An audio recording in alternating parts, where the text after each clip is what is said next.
Seperti yang saya sampaikan waktu itu, bahwa kita ingin menjalin kerjasama yang baik dan erat tentunya dengan alumni kita.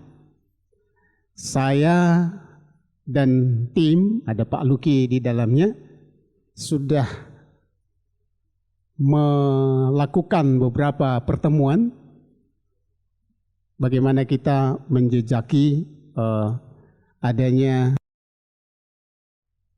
kerjasama ke depan dengan alumni. Puji Tuhan Bapak Ibu,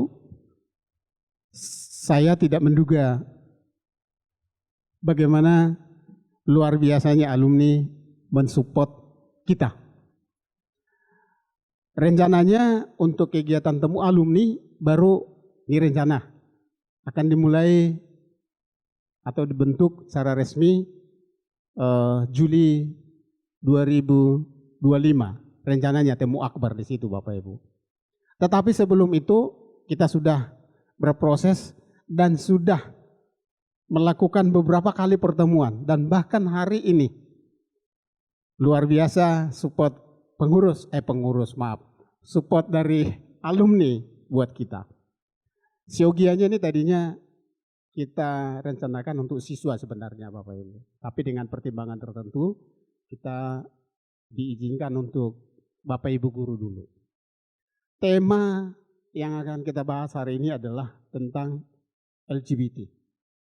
Begitu disampaikan Pak Fudi waktu itu ke saya dan ke Pak Luki, dan juga ada Pak Zion, saya langsung menyambut dengan baik. Ini tema yang sangat-sangat bagus, perlu kita pahami.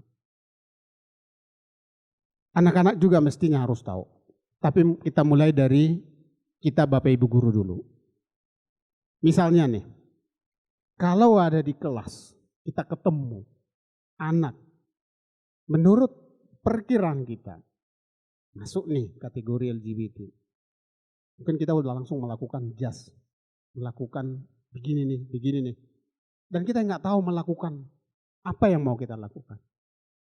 Lalu kalau ada menemukan di kelas, terjadi katakanlah bully karena LGBT ini dan seterusnya. Bagaimana kita guru bersikap? Ini sulit Bapak Ibu. Nah, semoga dengan pertemuan hari ini kita dibekali sehingga kita ke depan bisa melakukan atau bahkan antisipasi hal-hal yang mungkin terjadi jika ada hal-hal negatif yang saya sampaikan tadi. Tapi kalaupun itu tidak ada di sekolah kita, tapi mungkin ada. Kita punya pengetahuan dulu nih. Kita bagaimana sebagai Bapak Ibu guru bersikap. Sehingga ke depan kita bisa, apakah itu di kelas, apakah itu wali kelas, apakah itu guru BK, kita dapat wawasan.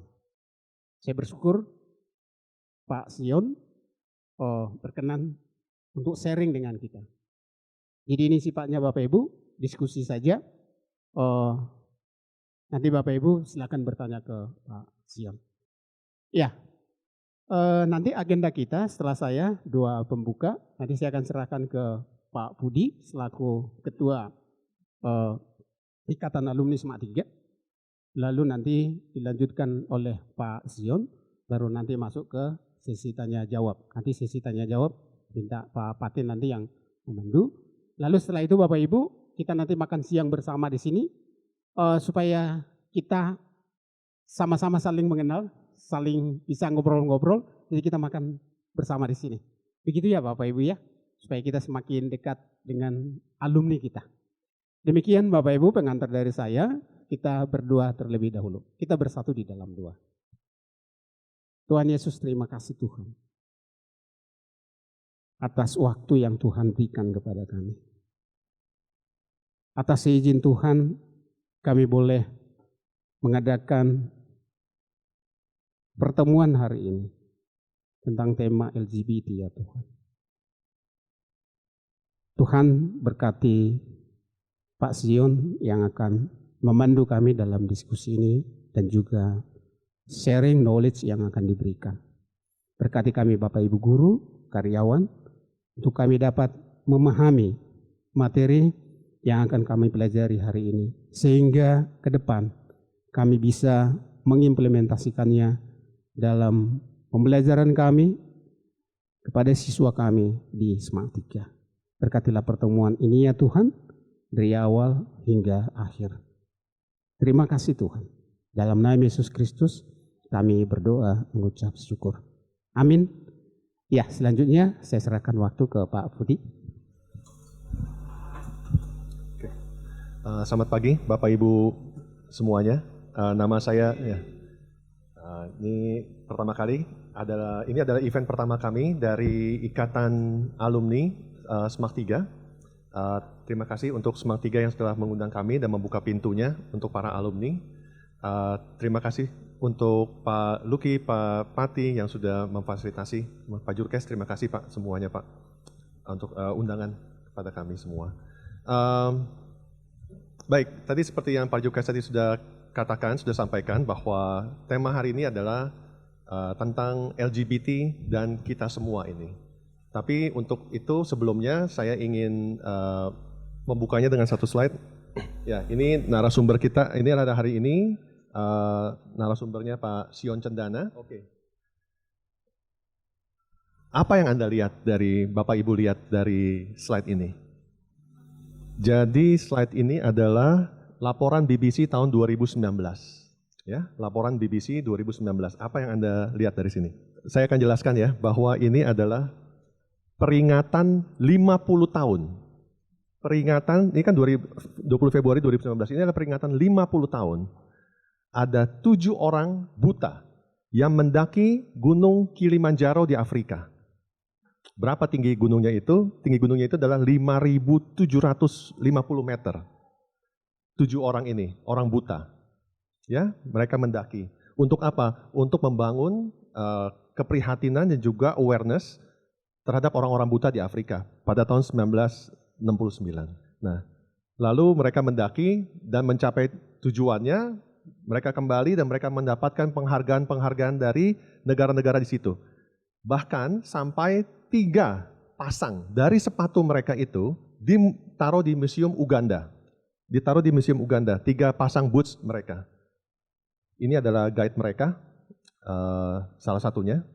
Dan mereka ketika mereka kembali ke tanah air mereka kembali dari Gunung Kilimanjaro itu, mereka mendapatkan sambutan yang luar biasa dari pemerintah-pemerintah. Ada pemerintah Tanzania, mereka ada pemerintah Uganda, dan mereka dikumpulkan untuk diberikan penghargaan dan mendapatkan penghargaan banyak ya, mendapatkan jamuan dan lain-lain. Apa yang kita lihat? Apa yang saya lihat dari sini? Ini adalah guide-nya, dan guide-nya itu hanya mendapatkan ya, karena guide-nya kan tidak buta ya, guide-nya tidak buta. Apa yang mereka dapatkan? Guide ini dapatkan. Guide ini tidak dapat apa-apa. Mereka cuma, guide ini hanya mendapatkan, ya terima kasih sudah membimbing orang-orang buta ini naik ke Kilimanjaro, menjadikan sebuah prestasi yang luar biasa untuk orang buta. Apa yang saya lihat dari sini? Saya melihat diri saya sebetulnya di orang-orang buta itu. Saya melihat diri saya adalah orang-orang buta, dan saya melihat ini guru saya yang membimbing saya dari buta menjadi mendapatkan prestasi. Saya bisa mendaki ke sana. Saya bisa mendaki ke tujuan saya. Saya bisa mendaki mencapai sebuah prestasi yang dimana saya dihargai. Tapi apa yang didapatkan oleh guru-guru ini? Ya, makanya itulah dibilang bahwa guru itu adalah pahlawan tanpa tanda jasa. Jadi saya ingin berterima kasih pada Bapak Ibu semuanya yang sudah memilih profesi yang sebuah profesi yang terhormat dan terpuji. Terima kasih Bapak Ibu guru. Ya. Lalu kita mulai ke slide yang pertama. Apa posisi kita bicara langsung ya. Saya akan memberikan gambaran secara gamblang saja. Apa sih posisi LGBT itu apa? LGBT itu adalah bahasa yang sudah kita biasa gunakan ya untuk menggambarkan ketertarikan sesama jenis. Sebetulnya ketertarikan sesama jenis itu adalah bahasa baku yang digunakan di Kamus Bahasa Indonesia. Kalau bahasa Inggrisnya itu adalah same sex attraction atau kita singkat biasanya SSA. Jadi SSA itu adalah bahasa Inggris, sedangkan KSJ itu ketertarikan sesama jenis adalah bahasa Indonesianya. Lalu di mana letak LGBT dan dalam bernegara ini? Apa sikap pemerintah, sikap negara terhadap LGBT ini? Pak Jokowi, presiden kita itu diwawancarai pada tahun 2016. Diwawancara oleh Yalda Hakim. Yalda Hakim adalah reporter BBC internasional dan Pak Jokowi menegaskan pada saat itu banyak persekusi terhadap komunitas LGBT. Presiden Jokowi menegaskan untuk melindungi kaum LGBT dan minoritas lainnya. Ya, jadi kita jelas bahwa sikap dari negara itu adalah melindungi orangnya. Ya, kita harus tegas juga ini bahwa kita melindungi individu-individu. Tidak ada diskriminasi terhadap kaum minoritas Indonesia dan jika ada yang terancam karena seksualitasnya, polisi harus bertindak dan melindungi mereka. Ya, kata Presiden Jokowi. Oke. Bagaimana dengan sikap Kementerian Agama terhadap LGBT? Ya, ini tegas ya bahwa pada tahun 2017 pada waktu itu kalau nggak salah nama Menteri Agamanya adalah Lukman Hakim yang juga mantan wakil ketua MPR pada saat itu. Ya, jadi dari sini mereka menjelaskan bahwa Menak mengatakan bukan berarti kaum LGBT harus disisihkan dari agama dan umat beragama. Kita sebagai masyarakat beragama justru harus merangkul mereka agar perilaku dan orientasi seksual mereka tidak menyimpang dari ajaran agama. Ya, jadi harus adakan pendekatan yang empatik dalam hal ini. Ya. Menak juga mengajak tokoh pemuka agama untuk mengayomi dan memberikan pencerahan kepada mereka, bukan mengucilkan atau menegasi. Ya, jadi jelas ya posisi dari negara dan juga posisi dari Kemenak terhadap LGBT. Ini saya ambil dari Detik, ya dari Detik. Bisakah perilaku gay menular? Sebetulnya yang saya ingin tegaskan dari sini adalah kenapa bisa menular dan dari mana asal usul gay itu. Karena kalau kita tahu bahwa gay itu tidak berkembang biak seperti heteroseksual lainnya. Tidak berkembang biak. Lalu bagaimana bisa populasinya tambah hari tambah banyak? Padahal mereka tidak berkembang biak seperti manusia umumnya. Lalu di website yang tadi itu ada Dr. Kazi Rahman, adalah ilmuwan dari pengajar di Queen's Mary School of Biological and Chemical Sciences. Beliau mengatakan studi ini menempatkan kita bahwa kita sedang mencari satu gen gay. Karena kita mau tahu apakah gen itu yang menyebabkan. Mereka ingin mencari tahu apakah gen gay itulah yang menyebabkan orang menjadi gay. Tapi sampai pada tahun 2010 itu, mereka masih belum menemukan. Dari website yang sama, Dr. Niklas Langstom ini dan ilmuwan dari Stockholm ya, Karolinska Institute of Stockholm, mereka mengatakan meskipun seseorang tidak memiliki gen gay, ia bisa mengembangkan perilaku seks sejenis jika faktor lingkungannya mendukung. Karena sering melihat perilaku sesama jenis yang diperlihatkan di muka umum. Dari situ saja kita bisa melihat bahwa yang menjadi asal-usul dari seseorang bisa berubah untuk menjadi LGBT, kalau saya lihat dari situ adalah kecenderungannya lebih kepada perilaku dan lingkungan, bukan gen. Karena sampai sekarang ini pun belum ditemukan bahwa ada yang namanya gen yang men-trigger, yang memicu seseorang untuk menjadi gay. Sampai sekarang belum ada. Lalu saya mencari lagi asal-usulnya gay itu. Saya mencari dari National Library of Medicine. Jadi ini adalah website dari Amerika, adalah kumpulan dari jurnal-jurnal kesehatan di Amerika. Ya, mereka kumpulkan dan ini saya dapatkan bahwa kesimpulannya adalah bahwa sampai saat ini ada terbagi dua golongan untuk mengklasifikasikan orang-orang yang mengklasifikasikan kenapa itu bisa menjadikan seseorang menjadi gay.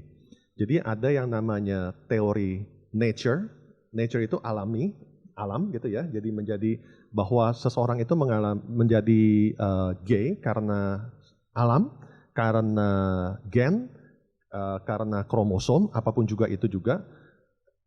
Dan yang kedua adalah Psychosocial. Psychosocial ini terbagi lagi menjadi beberapa kategori. Kenapa orang itu bisa menjadi gay? Karena psychosocialnya. Contohnya ya, satu, pernah mengalami pelecehan seksual, pernah diperkosa, lingkungan hidup yang mempengaruhinya, misalnya kita hidup di tempat yang banyak mempraktekkan perilaku hidup homoseksual. Jadi banyak sekali ya ini kalau sikap kategori dari psychosocial. Masih dari National Library of Medicine ini adalah riset kedua, kajian yang kedua. Mereka menemukan bahwa kebanyakan dari homoseksual yang mereka riset, lack of father and son confidentiality. Artinya apa? Artinya hubungan ayah dan anak yang kurang baik. Lalu kita baca dari sini ada lagi, jadi terlalu pampering juga terhadap anak-anak ya, terlalu pampering maksudnya terlalu memanjakan anak-anak. Dan di sini disimpulkan bahwa tidak ada bukti yang kuat bahwa keberadaan gen gay itu ada. Jadi tidak ada. Yang kedua, ada indikasi bahwa yang kedua ini adalah lebih menyimpulkan kecenderungan itu karena ada dari perilaku dan lingkungan yang mendukung orang-orang itu untuk menjadi ke sana. Ya, jadi ini jelas ya bahwa lebih kepada jarak antara orang tua dan anak-anak dan ayah, lalu ada hubungan yang tidak baik antara anak-anak dan orang tua, ya inilah yang memicu kebanyakan. Jadi walaupun ini National Library of Medicine, tapi mereka juga membahas dari sisi psikologi. Ya. Lalu coba yang kedua. Lalu kita juga sering bertanya-tanya, seberapa jauh ruang lingkup dan jangkauan dari LGBT itu di dunia kita? Seberapa jauh jangkauan mereka? Sudah berapa dekat mereka itu dengan kita? Saya mencoba untuk Google ya, dalam mempelajari masalah ini, saya mencoba untuk meng-Google beberapa hal lewat Google, lalu saya coba bagaimana, saya Google dalam bahasa Inggris ya, how to protect your children from LGBT. Lalu yang keluar apa? Hampir tidak ada. Anda mungkin mengerti ya bahwa yang saya Google itulah saya mencoba untuk mencari tahu bagaimana caranya melindungi anak-anak kita dari pengaruh LGBT. Tapi saya Google-nya dalam bahasa Inggris. Lalu apa yang keluar dari Google bahasa Inggris itu? Yang saya Google itu banyak yang keluar adalah semua itu rata-rata hanya bagaimana caranya untuk mengajarkan anak-anak kita ketika mereka ketemu dengan anak-anak LGBT lainnya di sekolah. Anak kita normal nih, biasa-biasa aja. Lalu diajarkan bagaimana caranya anak kita itu di sekolah kalau bertemu dengan anak yang ada LGBT, bagaimana mereka harus bersikap. Oh mereka harus baik-baik, mereka tidak boleh menyinggung perasaannya. Oh mereka harus menerima mereka apa adanya. Oh mereka harus, jadi itu saja yang dibahas. Jarang sekali ada website dalam bahasa Inggris yang menegaskan ini loh cara kita membentengi anak-anak kita dari pengaruh LGBT. Salah satu yang dari sekian banyak yang saya lihat itu, ada satu. Yaitu, saya cuma ketemu satu actually. Basira Education. Basira Education ini kalau saya lihat sih ini website yang penulisnya ini beragama Islam ya, seorang Muslim. Penulisnya adalah Hamzah Karamali. Nah, lalu, how do I protect my children from LGBT? Ya, bahwa ini adalah, yang penanyanya adalah juga seorang Muslim. Lalu apa? Saya rasa ini sangat baik sekali, ini sangat baik sekali dan juga ini sebetulnya sih ya seharusnya kita semua juga udah tahu ya kalau yang punya anak itu kita tahu apa, make doa, berdoa, ya berdoa, kita harus berdoa, lalu berdoa untuk anak kita, ya berdoa untuk rumah tangga kita bahwa mereka itu dilindungi dari pengaruh-pengaruh yang buruk, lalu make a happy home, bikin rumah yang menyenangkan supaya anak-anak itu tidak lari-lari keluar sana dan mencari-cari hal yang mereka tidak temukan di rumah. Lalu 3, ini train your children to think religiously. Biasakan anak-anak kita itu untuk berpikir secara religius. Kalau mereka tahu bahwa ini adalah salah, ya kita isi mereka dengan hal-hal yang baik, ya mereka akan lebih sedikit kesempatannya untuk terdampak dalam hal ini. Oke, ini sih selanjutnya ini ada normatif ya, mendidik mereka, lalu juga bicara dengan mereka, dan ketujuh itu adalah mempersiapkan mereka untuk perkawinan. Ya, ini normatif, tapi yang saya ingin tekankan adalah ketika saya search dengan bahasa Inggris, saya Google dengan bahasa Inggris, yang saya temukan sangat sedikit sekali website-website yang membicarakan bagaimana kita melindungi anak-anak kita dari pengaruh LGBT. Itu sangat dikit sekali. Oke, tapi ketika saya Google dengan bahasa Indonesia, yang muncul pertama itu adalah NU Online, Nahdlatul Ulama Online ya. Jadi itu ya cukup baik ya. Lalu ada lagi sekolah teologika, lalu ada sekolah lagi macam-macam ya. Ada dari sekolah, ada dari universitas, baik berbasis agama maupun berbasis negeri ya. Saya ingin sedikit bercerita ya bahwa dalam seperti ini pun kita juga saya ini sebetulnya sangat prihatin juga dengan anak-anak masih sekolah di SMAK 3 ini. Pada khususnya ya anak-anak SMAK 3 ini, karena mereka itu sebentar lagi mau lulus dari SMA dan mereka akan keluar, mereka akan kuliah.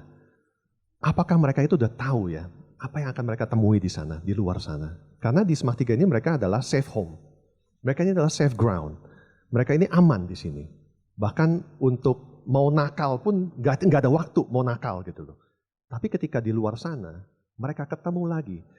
Mereka ketemu dengan orang-orang, murid-murid juga yang lain, teman-teman dari luar kota, bahkan kalau yang di luar negeri itu mereka ketemu dari orang dari mancanegara. Apakah mereka siap untuk dipertemukan dengan bermacam ideologi yang berbeda dari SMAK 3? Itu adalah gambaran gamblangnya aja. Gambaran secara permukaan, secara global, LGBT itu seperti apa yang sudah terjadi di Indonesia, sejauh mana mereka di dunia internasional. Secara global, Bapak Ibu mungkin harus tahu juga bahwa LGBT ini dibagi dua sekarang ini.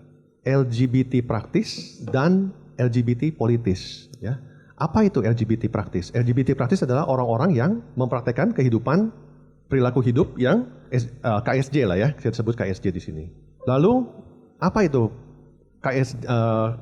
LGBT secara politis? Jadi LGBT secara politis itu adalah pihak-pihak yang mendorong supaya agenda LGBT ini diterima oleh banyak negara di seluruh dunia. Ya, saya tidak mau menunjuk negara apa, tapi salah satunya adalah Anda mungkin ingat Barack Obama, Presiden Amerika. Ya, tahu ya Barack Obama ya, Bapak Ibu ya. Oke, Barack Obama itu pada tahun 2016, Barack Obama itu ditanya oleh, mungkin pada tahu ya, ini ada buku namanya Purpose Driven Life yang ditulis oleh Rick Warren ya, itu sangat top buku itu ya pada saat itu. Jadi Barack Obama itu diundang gereja Rick Warren, pendeta Rick Warren ya.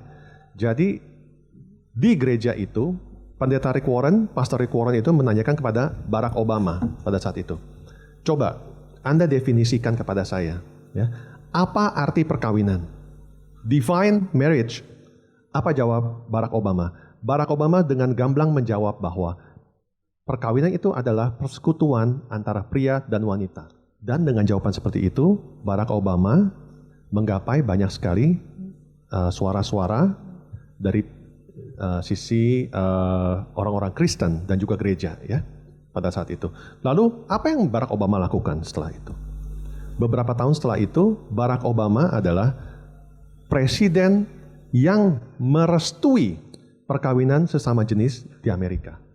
Semenjak itu mereka berjuang mendapatkan kelompok-kelompok LGBT mendapatkan angin dari Barack Obama dan mereka menguatkan jaringan-jaringan mereka untuk supaya kan ini kalau Amerika itu kan ada setiap negara bagian itu mempunyai produk hukum masing-masing dan mereka terus mendesak agar setiap negara bagian itu menerima perkawinan sesama jenis dan mengizinkan perkawinan sesama jenis. Jadi itu adalah salah satu yang kita bisa sebut dikategorikan sebagai LGBT politis. Lalu apa dampaknya kepada kita LGBT politis seperti itu? Itu nanti akan mendorong, kebanyakan mereka akan mendorong agenda LGBT itu supaya bisa diterima di seluruh negara di seluruh dunia. Salah satu negara Asia pertama yang merestui dan mengizinkan perkawinan sesama jenis itu adalah Taiwan. Ya, Taiwan. Kok bisa ya Taiwan merestui ya? Ya, karena Taiwan itu bukan secara aktual itu bukan bagian dari Tiongkok. Tapi mereka itu banyak didukung ya oleh negara tertentu. Dan negara tertentu itu ketika mereka mau mendukung sebuah negara, mereka akan tanya, kamu itu udah demokrasi belum? Kamu itu sudah merestui ini belum? Pemerintah kalian sudah merestui ini belum? Kalau mau menerima bantuan dari kami, kalian harus merestui hal-hal ini. Kalian harus tahu bahwa demokrasi itu artinya kebebasan. Kalau kalian mau merestui, kita akan berikan bantuan. Nah, itulah LGBT politis yang sudah terjadi di sini. Bagaimana dengan Indonesia? Ya, kita belum tahu secara jelas, secara gamblang, tapi yang pasti kita harus patut bersyukur bahwa Indonesia itu adalah negara yang berdasarkan Pancasila, yang ada salah satu silanya adalah ketuhanan yang Maha Esa. Itu aja, kita harus berterima kasih sekali bahwa kita mempunyai Pancasila sebagai dasar negara.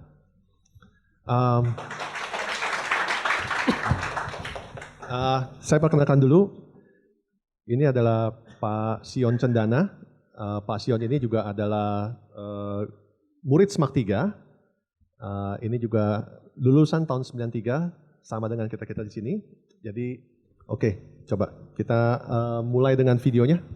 Oke, selamat siang Bapak Ibu. Iya, senang sekali bisa kembali ke sekolah ini yang tempat saya belajar selama 3 tahun. Beberapa guru masih saya kenal dan lebih banyak yang saya tidak kenal. Kita akan, ya, mungkin saya share dulu kesaksian saya yang dibuat kira-kira tahun lalu. Ya, tahun lalu.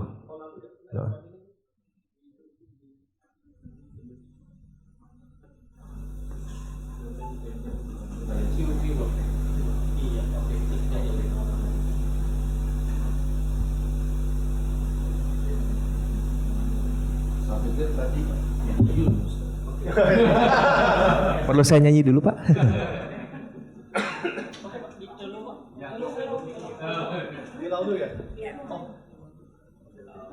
Oke, ini adalah kesaksian yang bisa dilihat juga di YouTube ya.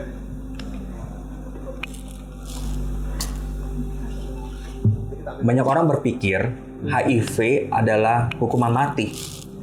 Tapi buat saya, HIV itu sesuatu rem yang saya butuhkan. Mungkin kamu mengerti rasanya waktu kita mencari kepuasan,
Ketika itu saya memutuskan untuk melanjutkan kuliah saya ke seminari di luar negeri.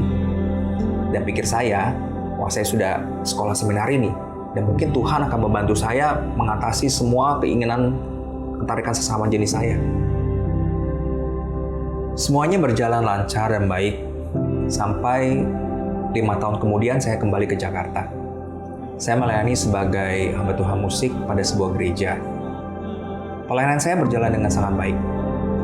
Tapi saya kembali menemukan diri saya mengalami kesepian ketika saya tidak memiliki komunitas. Saya menjadi kepahitan dengan Tuhan. Saya bertanya kepada Tuhan, oh jadi gini nih yang namanya keluar dari pergumulan ketarikan sama jenis. Jadi saya harus mengalami kesepian seperti ini. Akhirnya saya berusaha untuk menemukan solusi saya sendiri untuk mengatasi kesepian itu. Tahun 2011, saya terlibat lagi dengan hubungan dengan seorang pria dan berpacaran. Tapi nggak berlangsung lama, itu berakhir setelah 1 tahun. Kejadian itu sangat menyakiti hati saya menjadi hancur, dan saya berusaha untuk mengisi kekosongan dan kesedihan saya itu dengan akhirnya terlibat dengan banyak pria dengan hubungan seks yang tidak aman. Tapi semuanya itu berubah ketika saya mendapati bahwa saya HIV positif. Sebagian dari saya ingin komplain sama Tuhan, kenapa gua gitu. Tapi sebagian dari saya juga tahu bahwa kesombongan saya dan kekerasan hati saya lah yang membuat saya akhirnya mendapatkan semua kehancuran ini. Jadi sebenarnya saya nggak punya hak untuk marah sama Tuhan. Karena HIV itu, saya mengalami sakit dan saya harus beristirahat di ranjang selama 3 bulan. Itu adalah masa-masa yang sangat berat buat saya. Saya menderita secara fisik, saya hancur secara mental, dan saya merasa malu di hadapan Tuhan. Tapi justru ketika saat itulah Tuhan muncul dan memberikan visi kepada saya. Dia menunjukkan betapa Tuhan mengasihi saya dan Dia mau melindungi saya. Saya merasakan bagaimana Tuhan memberikan sebuah anugerah di balik semua penderitaan ini. Akhirnya saya mulai menyadari bahwa HIV ini sebenarnya adalah anugerah yang Tuhan berikan kepada saya untuk saya bisa benar-benar pulih. Bagian yang paling mengerikan dalam hal ini adalah ketika saya harus cerita dengan keluarga saya. Karena saya tidak hanya menceritakan tentang pergumulan ketertarikan sesama jenis saya saja, tetapi saya juga harus menceritakan dan tentang penyakit HIV saya itu kepada mereka. Dan saya tahu itu akan menyakiti hati mereka. Saya pikir saya gagal mengajar anak. Saya merasa bersalah terhadap anak, kurang perhatian. Saya mikir-mikir, saya salahnya apa ya? Mikir kesalahan. Mulai itu ya, saya tidak mengerti tentang tertarik apa itu ya.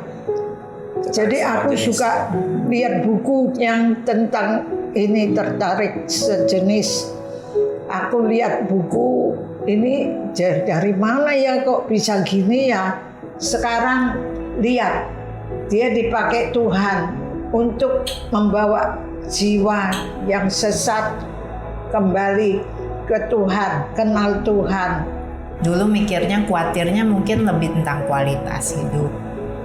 Apakah bisa hidup lebih baik, maksudnya gimana menjalani hari-hari gitu. Dan sekarang malah melihat sehat gitu ya, bisa melayani orang lain, jadi berkat. Malah itu melegakan dan bersyukur sih. Saya bersyukur bahwa kesempatan ini kita, Papa Mama, saya bisa tahu lebih dalam apa yang Bapak Mama rasakan juga dari Selfie dan Shirley gitu. Dan minta maaf juga sih kalau misalnya ada hal-hal yang mendukakan Papa Mama gitu, membukakan apa yang saya lakukan dengan egois, keinginan saya sendiri, tapi sebenarnya saya tidak memikirkan ini ada dampaknya buat Papa Mama, buat keluarga gitu. Saya terus meminta Mama Papa berdoa untuk saya supaya saya bisa terus berjalan dalam jalan Tuhan, terus melayani Tuhan dengan lebih baik gitu. Ya. Melalui semua pengalaman saya ini, saya mulai diajarkan untuk mengerti akan kedalaman anugerah Tuhan yang sebelumnya saya tidak mengerti. Tidak peduli betapa hancurnya saya, tidak peduli betapa berantakannya masa lalu saya. Tuhan melihat saya melalui pengorbanan Kristus. Ia menebus saya, bahkan Tuhan mengubah hidup saya. Akhirnya Tuhan pun bisa memakai kelemahan saya, bahkan penyakit saya, untuk membawa harapan bagi orang-orang yang bergumul seperti yang saya alami. Terima kasih. Ya, tadi kita sudah dengarkan penjelasan dari Fudi. Thank you Fudi, itu riset yang sangat baik tentang bagaimana kondisi LGBT di dunia maupun di Indonesia dan pandangan-pandangan dari para ahli, baik itu ahli pemerintahan, kedokteran dan segala macam. Dan saat ini Bapak Ibu akan mendengarkan apa yang kami orang-orang yang mengalami isu LGBT ini gitu ya. Dan tadi sudah ada sedikit kisah yang dipersingkat hanya 8 menit, 22 tahun pergumulan saya dibuat dalam 8 menit ya. Kelihatannya mudah tapi memang itu tidak semudah itu. Dan saat ini saya dipuji Tuhan memanggil saya dan beberapa teman untuk membentuk suatu komunitas namanya Transform Life Community. Ya, apa bedanya dengan komunitas LGBT yang ada di luar sana? Di sini adalah komunitas yang melayani orang-orang yang bergumul dengan KSJ, keterkaitan sama jenis, untuk mereka tahu bahwa mereka punya pilihan, mereka tidak harus menghidupi perilaku LGBT, tapi mereka mempunyai identitas sebagai murid Tuhan, sebagai anak-anak Tuhan, gitu ya. Bersama saya ada 2 rekan saya, si Hall, dia salah satu mentor, dan juga Hardono, dia juga salah satu mentor junior kita. Oke, nah next. LGBTQIA+ ya, sekarang udah plusnya banyak ya, ada huruf-huruf lain di belakang plus itu. Bisa next, sorry, satu-satu kan. Oke, jadi kita udah tahu singkatan ini semua. Jadi lesbian, gay, bisexual, transgender, queer, dan aseksual. Ada intersex. Nah, kenapa intersex ini diwarnakan agak berbeda? Karena intersex ini sebenarnya satu keadaan di mana seseorang lahir dengan dua alat kelamin. Ya, kita tahu istilah biologinya hermaprodit. Benar nggak guru biologi di sini? Saya takut salah nih kalau ngomong depan guru-guru. Hermaprodit gitu ya. Nah, kalau yang lain ini adalah sebenarnya label atau identitas orientasi seksual yang diberikan, yang ditimbulkan untuk memberikan nama bagi bagaimana seorang merasa dirinya tuh connect secara seksual dengan siapa. Misalnya kalau lesbian itu wanita dengan wanita, gay itu pria dengan pria, bisexual itu kadang pria kadang wanita gitu ya, bisa dua-duanya. Kemudian transgender tadi yang kita sebut waria mungkin di Indonesia, seorang pria yang kemudian dia merasa dirinya wanita. Ada yang sampai melakukan perubahan secara fisik ya, operasi dan segala macam. Ada yang cuma dandan aja ya, kita sering lihat di lampu merah ya. Kadang ada mereka ngamen untuk dapat uang. Kemudian queer itu istilahnya itu literally itu aneh gitu ya. Ya agak lain kalau di sini ya istilahnya gitu. Jadi orang-orang yang merasa dirinya berbeda gitu. Kalau aseksual dia merasa dia tidak tertarik secara seksual dengan apapun gitu ya. Kemudian ada plus itu banyak ya. Sekarang kemarin saya lihat satu konten di TikTok atau Instagram gitu, diwawancara di Pride Month, bulan ini adalah bulan Pride Month bagi gerakan LGBT. Di situ ada namanya trans apa gitu. Jadi dia aseksual tapi dia mau menampilkan dirinya sebagai apa gitu. Nah, itu ada lagi di situ. Ya, jadi banyak sekali gitu. Jadi kenapa mereka memerlukan ini? Karena mereka nggak puas dengan dua identitas seksual yang diberikan oleh Tuhan, yaitu pria dan wanita, dan juga untuk ketertarikan itu heteroseksual. Maka mereka memberikan label untuk mereka mempunyai nama. Nah, tadi Fudi mengatakan istilah lainnya KSJ. Nanti saya mau sedikit meluruskan ya. Jadi sebenarnya ketertarikan sama jenis itu adalah fenomenanya. Jadi apa yang dialami oleh kami-kami yang bergumul. Jadi awalnya itu kita nggak bilang langsung pas lahir atau pas merasa ada perbedaan terus bilang saya menyebut diri saya gay gitu. Nah, itu nggak timbul di situ ya. Bahkan di Alkitab nggak ada tuh, dicari nggak ada ya istilah gay. Jadi ketertarikan sama jenis dan gender dysphoria berbeda. Jadi ketertarikan sama jenis adalah fenomenanya. Jadi orang-orang yang tadi disebut itu sebenarnya awalnya mereka merasa dirinya mempunyai ketertarikan yang tidak heteroseksual. Ya, jadi ketertarikan sesama jenis atau homoseksual. Seperti itu. Nah, nanti saya akan jelaskan lebih lanjut bagaimana perkembangannya sampai bisa disebut LGBT itu. Kalau gender dysphoria itu orang yang merasa insecure dengan gendernya. Misalnya dia lahir sebagai wanita, tapi dia merasa dirinya bukan wanita gitu. Dia terperangkap dalam tubuh wanita dan dia merasa dirinya bukan wanita, dia pria gitu. Oke. Maaf ya Bapak Ibu, saya bukannya mengajari Bapak Guru, tapi saya berbagi pengalaman. Jadi boleh nanti kita diskusi setelah ini. Nah, salah. Ini bingung kiri kanan. Ya. Nah, ada tingkat pertumbuhan identitas seksual ya. Ini ada di buku Mackiar House. Jadi ketika di awal itu ketika seorang anak, yaitu biasa muncul dari anak-anak, ada mulai merasakan satu ketertarikan seksual, dia merasa ada perbedaan preference dalam ketertarikan itu, ya. Misalnya saya tadi dibilang di situ ya, ada ketertarikan seksual kepada sesama jenis, mungkin waktu dimulai dari SMA. Tetapi di sini ya, mungkin ibu-ibu ya, bapak ibu yang jadi guru saya kok nggak kelihatan ya si Zion. Oke, nah. Tetapi sebenarnya itu bisa muncul ketika seseorang anak ketika lahir dia sebenarnya tidak menyebut dirinya mempunyai ketertarikan bagaimana gitu. Tapi ada hal-hal yang bisa mempengaruhinya. Contoh ya, kalau saya memberikan contoh dari diri saya sendiri, saya lahir di keluarga bapak ibu yang pendeta, kemudian saya mempunyai kakak perempuan dan adik perempuan. Nah kebetulan ayah saya sibuk dan dia tidak terlalu dekat dengan saya. Jadi saya tumbuh di lingkungan yang mayoritas wanita gitu. Saya bermain dengan dua kakak adik perempuan, kemudian ibu saya lebih dekat dengan saya, sehingga saya waktu anak-anak tuh menyerap apa yang perilaku mereka, menyerap. Jadi seringnya mereka beli baju gitu ya, terus ini cobain baju baru gitu ya. Saya mau ikut-ikutan gitu ya, karena nggak ada bapaknya sibuk gitu. Nah akhirnya ketika saya bertumbuh mungkin saya menyerap bagaimana sikap saya lebih lembut dibandingkan dengan teman-teman pria yang lain gitu ya.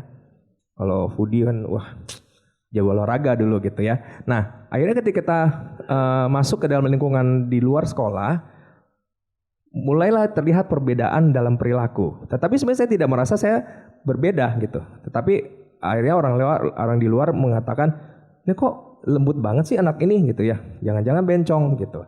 Nah kata-kata itu yang membuat saya berpikir, jadi saya tuh laki-laki apa bukan ya gitu. Jadi ada kebingungan seperti itu dan ketika itu saya mulai memerhatikan. Jadi kalau laki-laki harus seperti apa? Jadi saya melihat orang yang disebut laki-laki. Jadi ya misalnya contohnya waktu itu lagi ada pembangunan dekat gereja saya. Ada tukang-tukang yang lagi bekerja. Oh iya mereka berbeda ya sama saya ya. Tapi saya tidak tertarik secara seksual dengan mereka. Saya hanya melihat kok berbeda mereka dengan saya gitu. Saya tertarik untuk mengamati mereka dan merasakan oh mungkin kalau saya seperti mereka maka saya bisa jadi laki-laki gitu.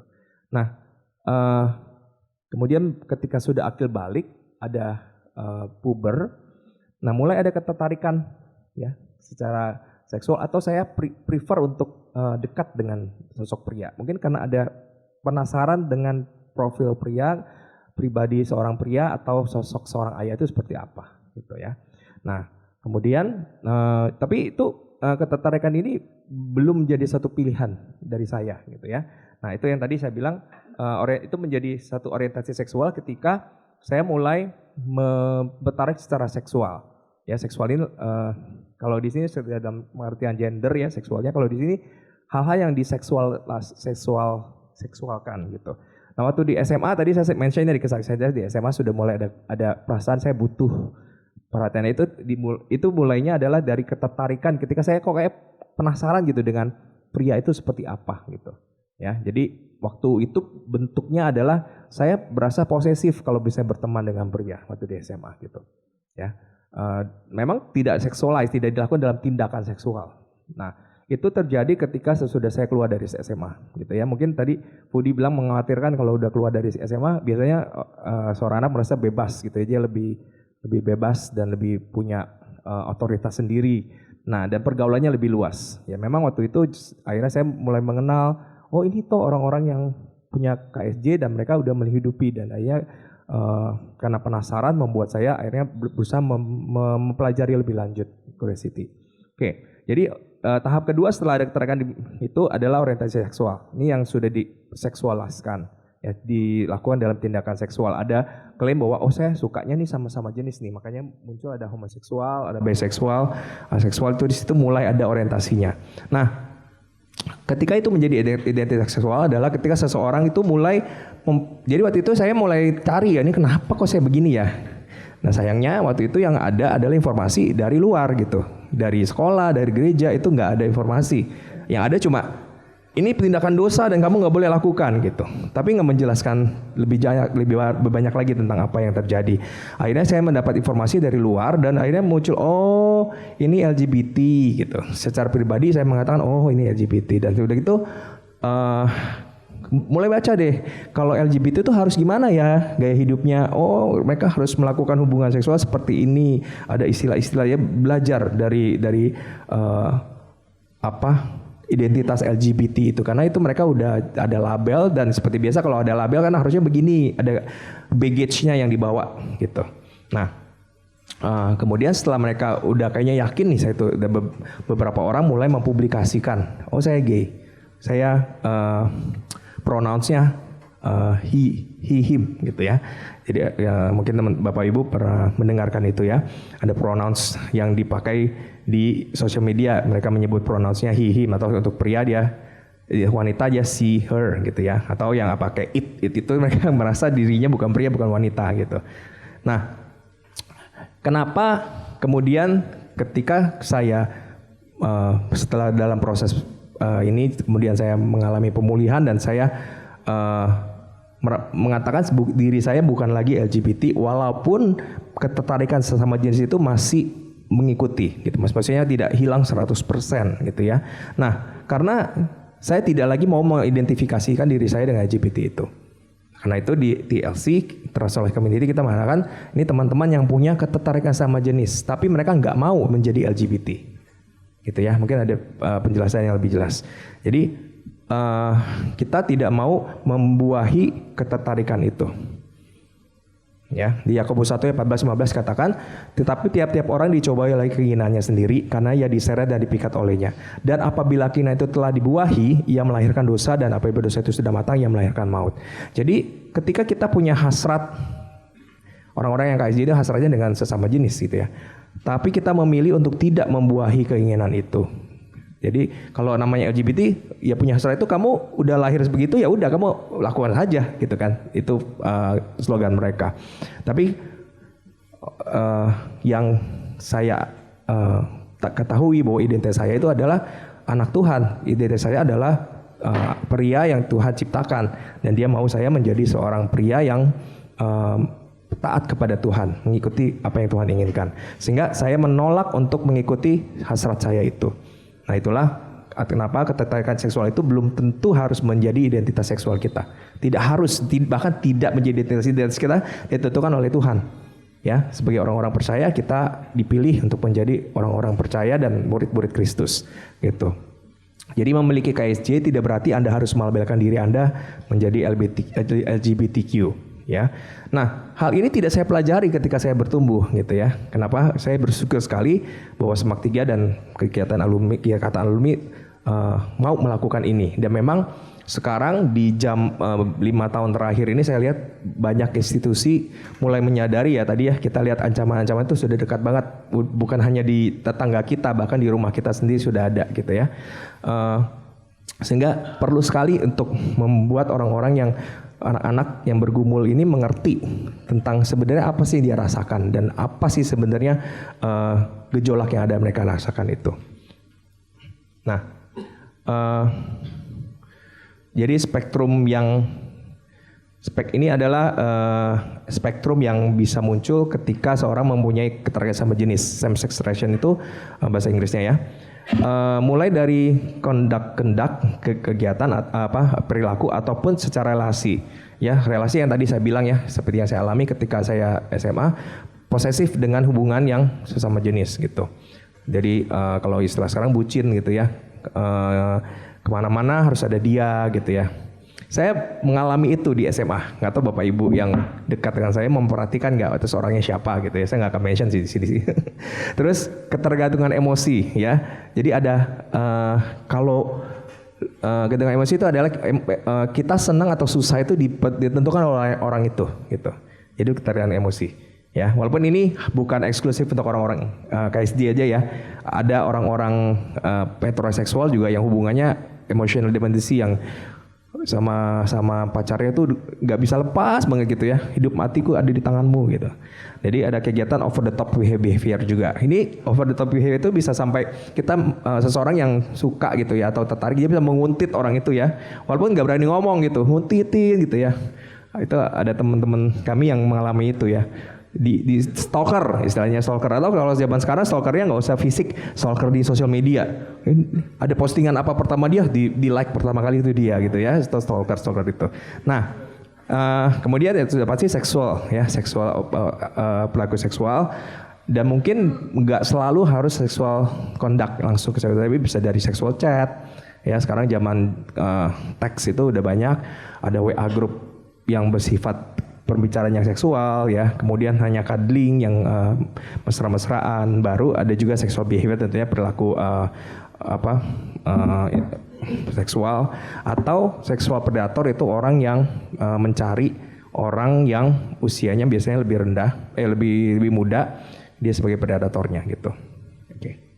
Ya, ini beberapa hal. Kemudian findings yang nanti Bapak Ibu mungkin bisa ketemukan, pornografi baik yang hardcore udah tahu ya, yang biasa yang langsung tindakan dewasa, atau yang softcore ya, bersifat anime yang porno dan bersifat LGBT itu juga banyak ya. Terus atau softcore yang berupa cerita-cerita ya, istilahnya BL, boys love, itu film-film di Netflix banyak tuh film-film BL ya. Jadi romantisme antara kita sama jenis. Nah, novel-novel juga udah mulai ada.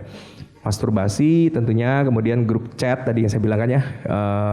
Jadi harus hati-hati. Grup chat ini bisa aja di Facebook chat, Facebook group. Saya bisa banyak grup-grup ya. Discord ini padahal dulu dibuat untuk gamer ya. Tapi kemudian sudah dipakai juga untuk kaum LGBT. Aplikasi-aplikasi dating yang khusus LGBT. Ini beberapa nama yang mungkin Grindr, Wala, Hornet. Ada lagi nggak? Banyak ya. Growl ya. Jadi kalau yang heteroseksual ada dating apps-nya, ini juga ada gitu ya. Dan zaman sekarang kenapa jadi lebih beresiko ya, karena mudah sekali. Kalau zaman saya dulu mau cari yang sesama KSD itu susah gitu ya, nggak ada ginian gitu.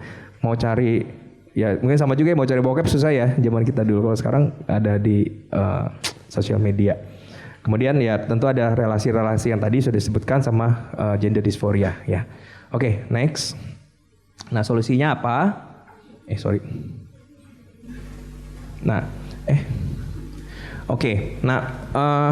Taruh tadi dalam kesaksian saya banyak menceritakan tentang masa lalu saya, masa kecil saya, karena memang 99% itu pengaruhnya itu ada di masa lalu ya. Jadi ini tindakan yang KSJ-nya LGBT itu melakukan perilaku seperti ini, gangguan jiwa, ada kecanduan, itu seperti gunung es yang di atas yang kelihatan. Tapi apa yang tidak kelihatan ini di bawah ini seperti ada trauma, keserakahan fisik, keluarga disfungsional, false belief ya yang diciptakan karena trauma-trauma masa lalu, pelecehan seksual salah satunya juga, kekerasan secara verbal. Jadi kekerasan itu tidak selalu fisik, verbal, atau kekerasan pasif atau abuse secara pasif, misalnya seorang anak yang diabaikan ya, yang tidak mendapatkan perhatian sesungguhnya dan kebutuhan-kebutuhan yang tidak terpenuhi. Nah, ini banyak sekali, dan inilah sebenarnya yang menjadi akar yang perlu ditemukan dan di-solve ya, problem-problem yang di bawah ini. Kenapa? Karena sebenarnya perilaku-perilaku ini berusaha untuk memenuhi apa yang di bawah ini. Makanya kalau dibilang oleh asosiasi psikologis bahwa ini bukan kegangguan mental yang di atas ini, tetapi sebenarnya ketika itu digali, gangguan mentalnya ada di sini ya. Karena banyak sekali kami melayani orang-orang di murid-murid kami, yang muncul adalah masalah-masalah psikologi sebenarnya, tapi itu disebabkan oleh di bawah ini gitu. Perilaku ini adalah sebenarnya hanya seperti perlarian, seperti akhirnya orang candu narkoba, masalahnya bukan hanya berhenti narkobanya, tetapi apa yang menyebabkan dia mau mencari narkoba itu. Contohnya itu seperti itu. Jadi contohnya di saya, kenapa saya waktu itu terlibat kecanduan saya adalah berhubungan seks yang tadi saya saksikan ya, yang tidak terkontrol dengan banyak pria. Ternyata setelah saya temukan yang di bawahnya ini adalah yang tadi saya tinggal sebutkan, memang orang tua saya ada dan mereka baik, orang tua saya hamba Tuhan dua-duanya. Tetapi ternyata saya tidak mempunyai keikatan emosional yang dekat dengan papa, lack of emotional intimacy. Sehingga saya merasakan ada kekosongan dalam intimasi dengan sosok ayah. Saya mengira dengan mengisinya dengan keintiman, hubungan intim kan namanya intim ya. Dengan mengisinya itu akan memenuhi saya. Ternyata enggak. Tapi malah membuat saya itu enggak puas-puas dan saya terus mencari. Ketika saya mengetahui masalah ini, dan ini waktu itu ditemukannya karena ya saya berada di komunitas, saya mentoring, saya baru menyadari bahwa oh ternyata saya punya masalah ya dengan keluarga saya, dengan papa saya. Saya nggak sadar tadinya. Keluarga pendeta baik-baik ya, firman Tuhan banyak gitu. Juara 1 di sekolah minggu, juara 1 di sekolah juga berprestasi. Ternyata ada sesuatu yang di bawah ini. Nah, di bawah inilah yang sebenarnya perlu untuk ditemukan dan diatasi. Nah, jadi di sini juga peran-peran dari para guru, para pendidik bisa untuk ketika menemukan murid-murid yang ada di atas ini, coba lihat apa yang ada di bawahnya ini, dicari tahu. Gitu ya. Dan ini yang tadi Fudi katakan bahwa ada masalah nurture dalam mereka bertumbuh ya. Naturnya ada nggak gitu? Sebenarnya kalau secara gen memang betul belum ada ditemukan, tapi menurut yang kami biasa pegang adalah natur yang ada yang membuat manusia bisa mempunyai kejatuhan LGBT adalah natur dosa. Ya, natur dosa itu kita tahu bahwa kita manusia lahir dengan natur dosa. Sehingga anak kecil pun tanpa diajarin udah bisa bohong. Anak kecil tanpa diajarin bisa mukul temennya. Ya, bisa egois. Termasuk ketika ada sistem-sistem LGBT ini. Nah, jadi yang bukan solusi adalah banyak orang ini ada ya. Jadi ya udah kamu menikah aja. Ya, dinikahkan dengan paksa punya anak bisa sih. Bisa berfungsi nggak alat kelaminnya? Bisa juga ada yang berfungsi gitu ya, dan punya anak gitu. Tapi kalau misalnya akarnya tidak dibereskan, nanti bisa diam-diam dia punya selingkuhnya bukan sama cewek lain, sama cowok lain gitu ya. Nah itu banyak terjadi gitu, atau menutupi statusnya gitu. Kemudian ada yang orang tua atau saya nggak bisa bilang dulu ya, yang kita tahu orang tua yang bilang, ya udah kamu nonton bokep heteroseksual aja, nonton tuh sehari 2 jam atau itu nanti bisa berubah. Nggak berubah karena itu yang di bawah gunung esnya itu yang harusnya dirubah. Hipnoterapi juga dikatakan sebagai salah satu. Sebenarnya hipnoterapi ini kan tujuannya adalah untuk membawa orang ke alam bawah sadarnya atau kembali ke masa lalu. Nah itu sebenarnya untuk menggali. Tetapi kalau tidak ditangani itu nggak akan bisa saja. Ini kenapa kami berani ngomong gini, karena ada murid-murid kami juga yang menggunakan jalur ini, hipnoterapi, meditasi, yang dia sampai udah dapat sertifikat bahwa dia bisa melakukan praktik hipnoterapi, tapi nggak sembuh tuh. Dia masih terjerat dalam hal itu. Dan ketika bertemu dengan TLC ya kita mulai membimbing dia dan mencari apa yang di bawah gunung es itu. Pemaksaan ya, dipaksa. Pokoknya kamu besok bangun harus jadi heteroseksual ya. Papa nggak tahu gitu ya. Nah itu gak bisa juga. Nah yang harus yang menjadi solusi adalah ya tentunya kita berdoa dan berpuasa ya. Ini satu hal yang perlu kita perlu bersandar kepada Tuhan, karena Tuhan yang bisa mengubahkan seseorang. Ya kalau dari pengalaman tadi yang di video itu benar-benar campur tangan Tuhan. Memang Tuhan harus menghajar saya sampai saya kena penyakit HIV dan waktu itu sudah AIDS, sudah kena infeksi. Tapi justru di saat itulah saya jadi sadar bahwa semua yang saya banggakan, semua yang saya gunakan untuk menutupi kelemahan saya itu tidak ada artinya. Berat badan saya udah turun 10 kilo lebih waktu itu, dan saya harus bed rest. Dan waktu itulah saya hanya bisa menangis dan menyesali dosa-dosa saya. Orang tua saya harus saya kasih tahu, saya bikin malu mereka juga. Dan ketika itu saya menganggap udah habis nih, Tuhan juga udah nggak mau nggak suka sama saya, udah benci sama saya. Tapi waktu itu justru ketika saya menyesali dosa saya dan Tuhan hadir dalam penglihatan saya gitu. Ya, secara singkat Tuhan hadir. Dan efeknya adalah saya ketika itu merasa ternyata Tuhan masih sayang sama saya ya. Saya nggak pernah tuh nggak dapat penglihatan selama saya sehat. Tetapi ketika saya jatuh sakit dan merasa sangat-sangat hina, inilah Tuhan datang kepada saya. Ya. Kemudian berduka dengan trauma-trauma masa lalu, kemudian make peace, berdamai dengan luka-luka masa lalu, dan kemudian percaya bahwa Tuhan bisa mengisi dan membalut luka tersebut. Kemudian ini pengampunan, forgiveness. Tadi saya bilang ya, banyak masalah terjadi karena disfungsional keluarga dan trauma, pelecehan, abuse yang dilakukan di dalam keluarga. Nah, banyak orang, teman-teman yang kami layani, dia mempunyai kebencian atau mempunyai rasa luka yang dalam dengan orang-orang yang menyakiti dia, termasuk orang terdekat, bisa orang tua, bisa teman-teman, bisa ya pokoknya yang termasuk yang pelecehan seksual ya.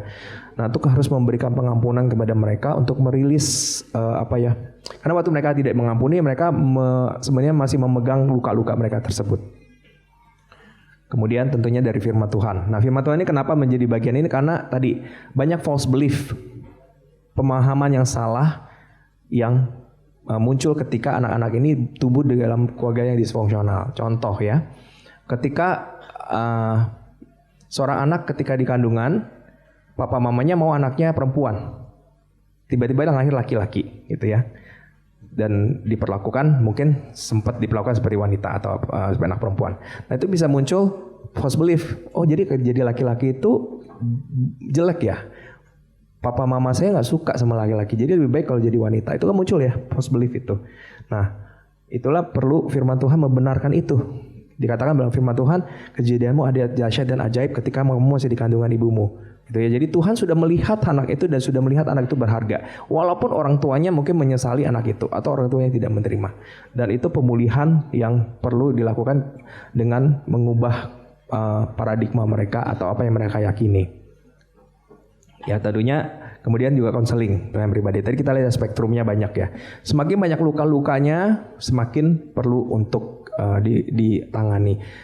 Ada juga, kita nggak bisa pungkiri, ada juga dosa-dosa yang diturunkan ya dari okultisme. Okultisme itu juga bisa mengakibatkan perilaku seperti ini.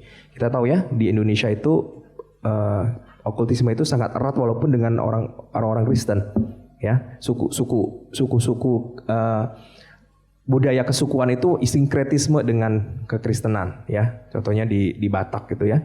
Selain mereka ke gereja, mereka juga punya keris, punya senjata pegangan-pegangan gitu ya.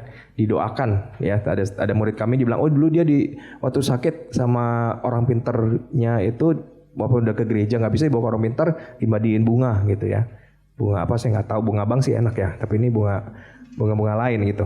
Nah, itu juga perlu untuk dilayani. Jadi pemulihan itu adalah bukannya hilangnya godaan, melainkan hadirnya Yesus di dalam kehidupan orang tersebut. Ya, jadi mungkin godaan itu masih ada, dia masih bisa merasakan tertarik dengan ketika ada sesama jenisnya. Tapi karena hadirnya Yesus yang memulihkan dia bisa menang terhadap godaan tersebut. Itu yang namanya pemulihan di sini. Oke. Ya, dan memiliki jati diri yang baru ya. Jadi jati dirinya bukan dia secara orientasi seksualnya, tetapi dia menjadi anak-anak Tuhan. Dia tahu bahwa dia adalah anak Tuhan yang tidak salah gender. Ketika anak ini kan bisa the boy or the girl yang Tuhan ciptakan. Ya, jadi identitas baru di dalam Tuhan itulah yang mereka pegang dan itu yang mereka hidupi. Makanya kita nggak suka tuh pakai istilah LGBT gitu untuk di kelompok ini. Oke. Sedikit aja jadi Transform Life Community ini sudah berdiri dari tahun 2019 dan kami saat ini melayani lebih dari 100 teman-teman di seluruh Indonesia, dan itu yang kami lakukan adalah seperti tadi ya, pemulihan yang ada di bawah itu. Dan dengan kita bertemu secara online 2 minggu sekali, dan kita juga melakukan monitoring one on one dengan mereka gitu. Jadi kalau Bapak Ibu nanti mau tahu lebih banyak, bisa nanti menghubungi kami ya. Oke, Fudi silakan. Oke, terima kasih Sion. Jadi dari tadi dua presentasi saya dan Sion itu, kita bisa tahu bahwa lebih banyak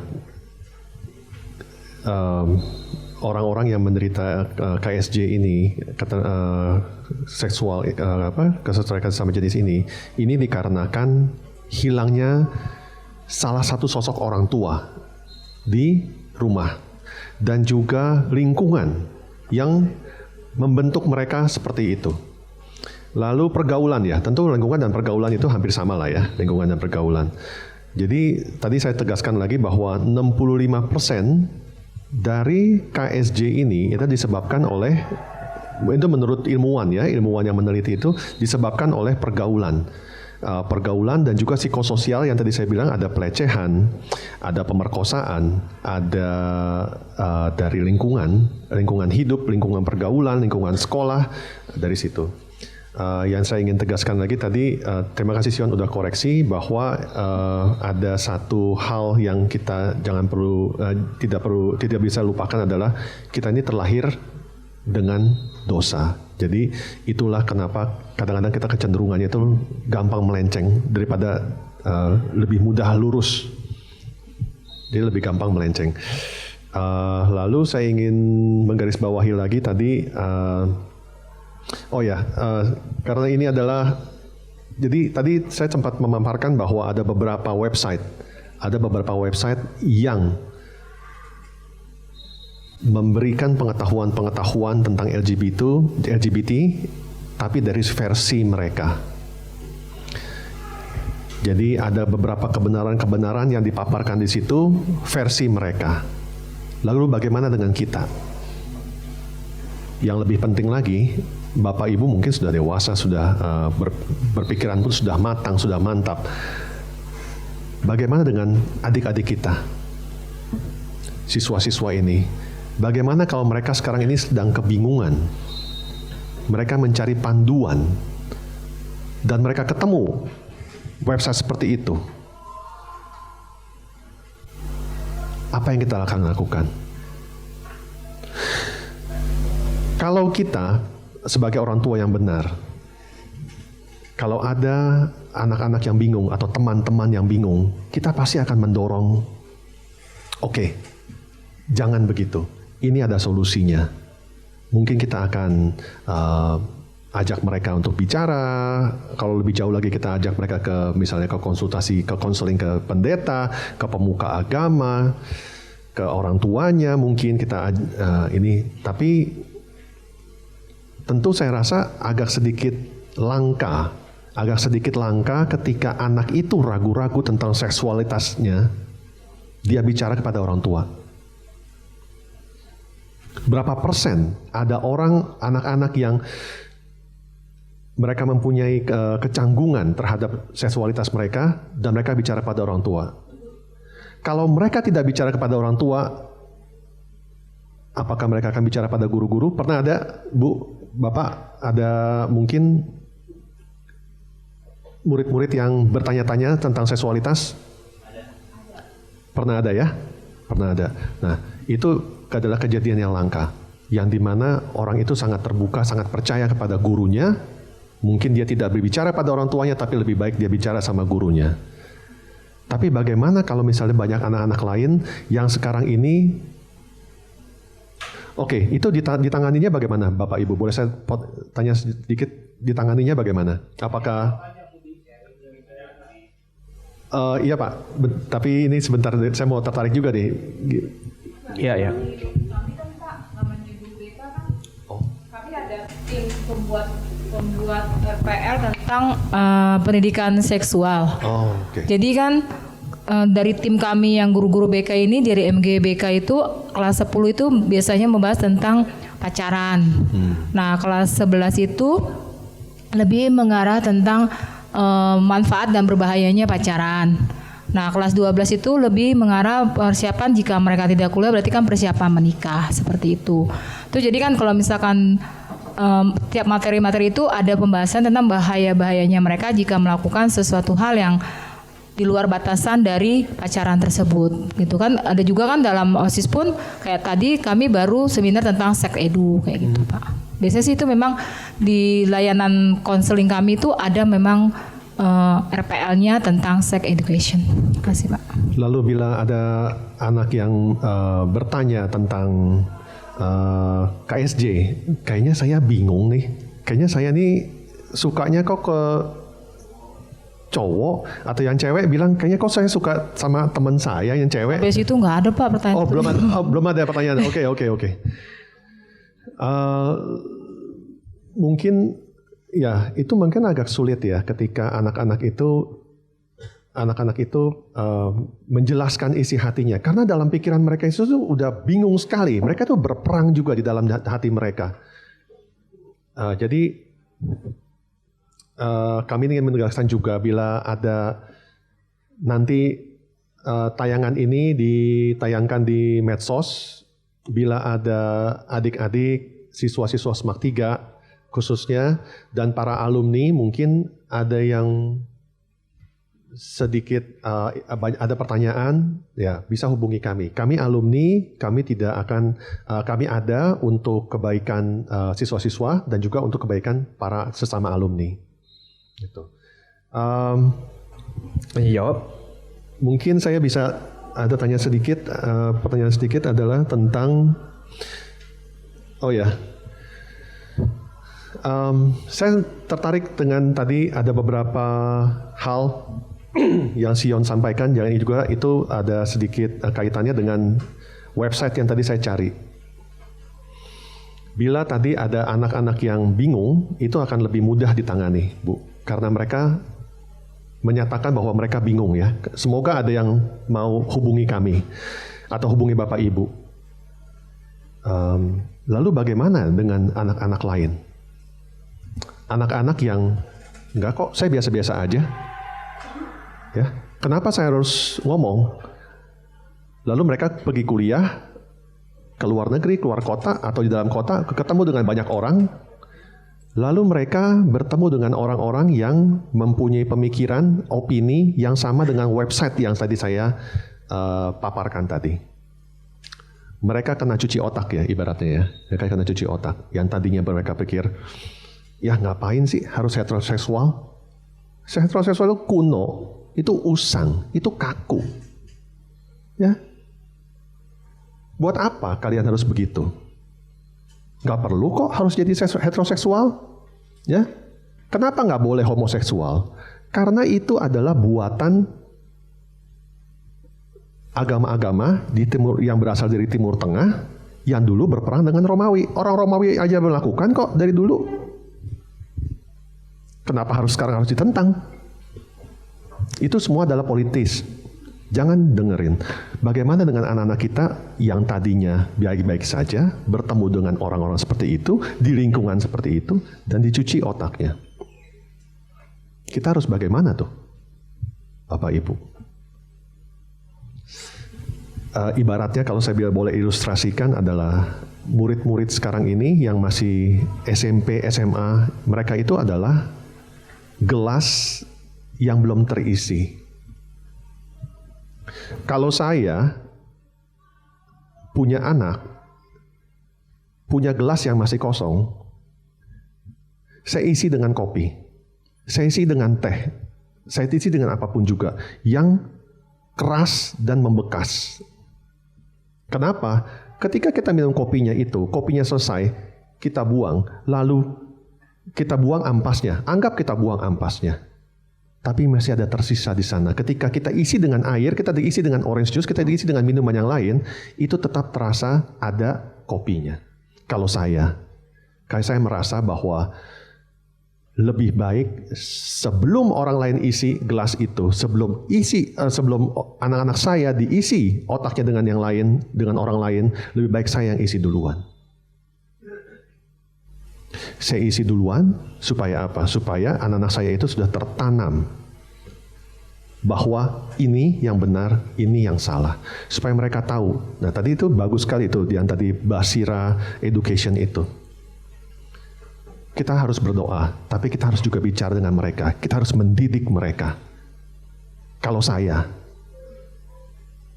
Tapi bagaimana dengan siswa-siswa SMAK 3? Ini, yang sekarang mau lulus SMA dan dia mau keluar negeri, keluar kota, bahkan sekolah di sini pun banyak orang dari daerah lain datang. Bapak Ibu harus tahu ya bahwa mungkin belum banyak yang tahu, tadi saya belum ungkapkan bahwa tahun 2018 populasi Indonesia, populasi penduduk Indonesia itu adalah 250 juta. Itu sebelum pandemi, pre-pandemi. Dan di situ ada kajian dari sebuah universitas negeri di Indonesia, 3% dari penduduk Indonesia itu adalah penderita LGBT, penderita KSJ. Lalu muncul lagi kajian di tahun ini, 2023, berarti 5 tahun berselang. Penduduk Indonesia itu sudah mencapai 280 juta. Berapa penderita KSJ-nya? Orang-orang yang dengan KSJ ini, kecenderungan KSJ, berapa? Itu mereka paparkan sudah naik menjadi 6%, 2 kali lipat. Dari 3% 2018 menjadi sekarang 6% dari 280 juta. Berapa banyak itu? Makanya tidak heran tadi website yang menunjang LGBT itu, mereka berani bilang bahwa LGBT itu ada di mana-mana. Baik itu di gereja, di sekolah, di masjid, di pemerintahan. Mereka berani klaim itu. Kata mereka, mereka tahu betapa banyaknya anggota mereka. Ya, itulah dia. Jadi balik lagi nih sekarang.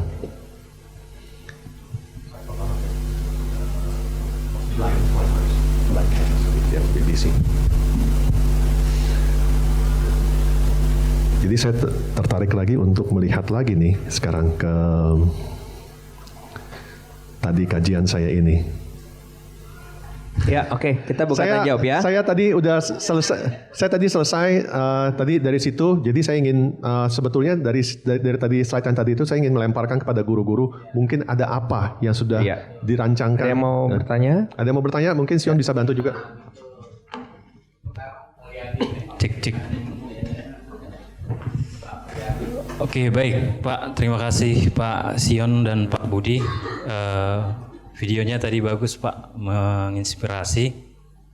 Baik, di era sekarang sebenarnya sudah terbuka ya untuk LGBT dan itu sebenarnya udah gampang Pak untuk menjadi seorang LGBT. Saya sebenarnya mau sharing itu pada saat 2 tahun yang lalu pada saat pembelajaran online. Saya selaku wali kelas 11 itu pernah menemukan anak saya itu memang pertama temannya itu memberitahukan ke saya, Pak kayaknya si Anu itu gay deh katanya. Terus setelah itu saya melakukan pendekatan Pak ke dia dan memang dia jujur Pak. Pada saat pembelajaran online memang ada satu aplikasi yang membuat ada ibu, ada bapak, ada anak dan mereka tidak tahu itu cowok atau cewek dan terjerumus ke LGBT itu sebenarnya menurut saya kenyamanan Pak. Mereka nyaman di sana chat terbuka di aplikasi itu dan setelah itu setelah nyaman mereka mengajak ketemuan face to face langsung dan setelah mereka tahu bahwasanya itu cowok karena mereka udah nyaman, mereka lanjut Pak. Makanya itu pengakuan dia.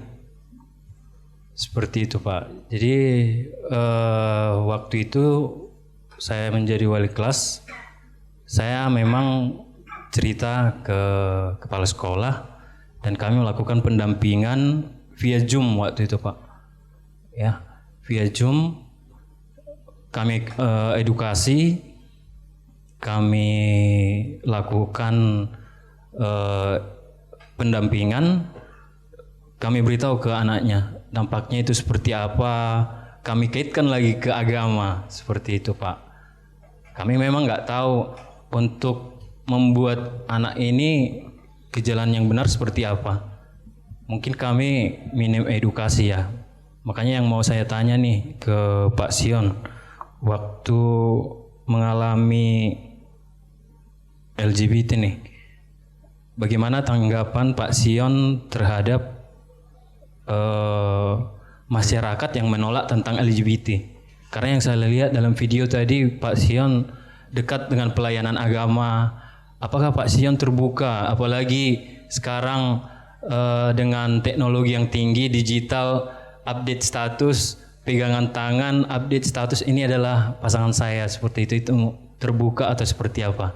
Itu aja Pak Sion dan ya. Thank you. Pak Kiki, Pak. Pak Kiki. Ya Pak. Mengajar apa Bapak? Olahraga Pak. Oh olahraga. Oke. Silakan Pak Ya, Kiki. terima kasih Pak Kiki untuk pertanyaannya. Jadi ada dua ya. Jadi dari pengalaman saya sama mungkin nanti saya akan berikan sedikit masukan untuk murid yang Bapak bimbing ya. Jadi kalau di zaman saya dulu itu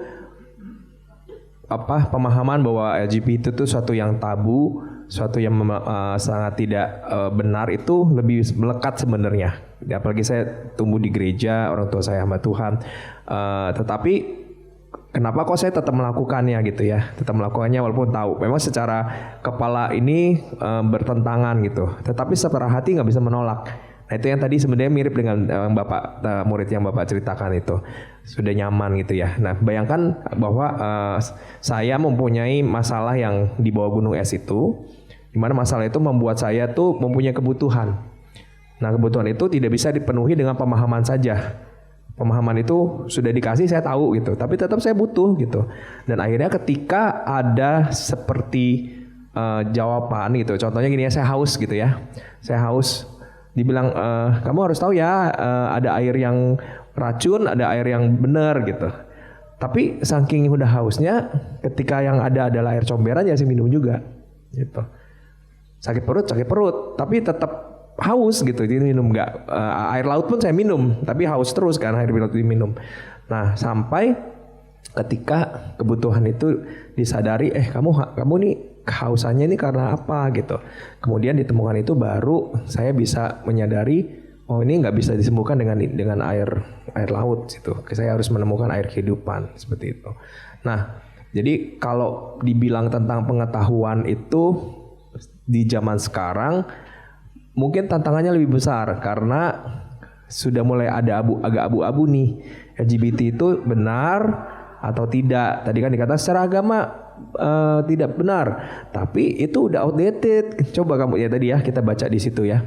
Zaman dulu juga udah ada, terus ada juga bilang gini, Tuhan Yesus nggak pernah lo ngomong LGBT itu nggak boleh. Coba di Alkitab ada nggak gay itu dilarang? Ya nggak ada memang gitu ya, karena nggak ada yang muncul. Tapi ya itu pemahaman yang instan lah ya dari teman-teman yang hidup di zaman sekarang, Gen Z, Gen Alpha gitu ya.